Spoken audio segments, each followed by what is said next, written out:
Kamusta mga idol? PBA update muna tayo.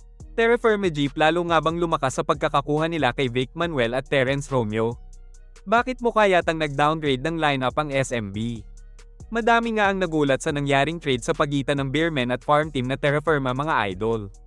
Hindi nga inaasahan ng madaming PBA fans na sa farm team lang ipapamigay ng SMB sina Romeo at Manuel. At ang nakakagulat pa dito, hindi blockbuster trade ang nangyari.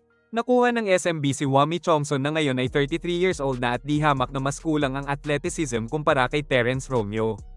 Naging kapalit naman ni Vic Manuel si Andre Cahilig na nakaranas na ng madaming injury sa kanyang PBA career.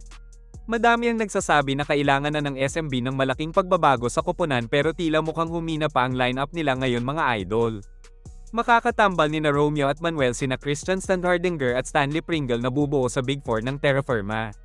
Base sa pag-obserba, nagmukhang contender pa ngayon ang roster ng Jeep kumpara sa Beermen na lalong humina sa pagkawala ni Romeo. Nagbigay naman ng magkahiwalay na mensahe sina Romeo at Manuel para pasalamatan ng SMC management dahil nabigyan sila ng pagkakataon na makakuha ng kampyonato sa PBA. Wala naman nilabas na sama ng loob ang dalawa dahil part of business naman daw iyong nangyari. Samantala, madaming kumakalat na balita na hindi magtatagal ang samahan ng bagong Big Four ng Terra Firma Jeep. Ayon kasi sa balita, may mga offer daw sa ibang liga ang ilan sa kanila habang meron naman napapabalita na posibleng matrade naman sa ibang koponan.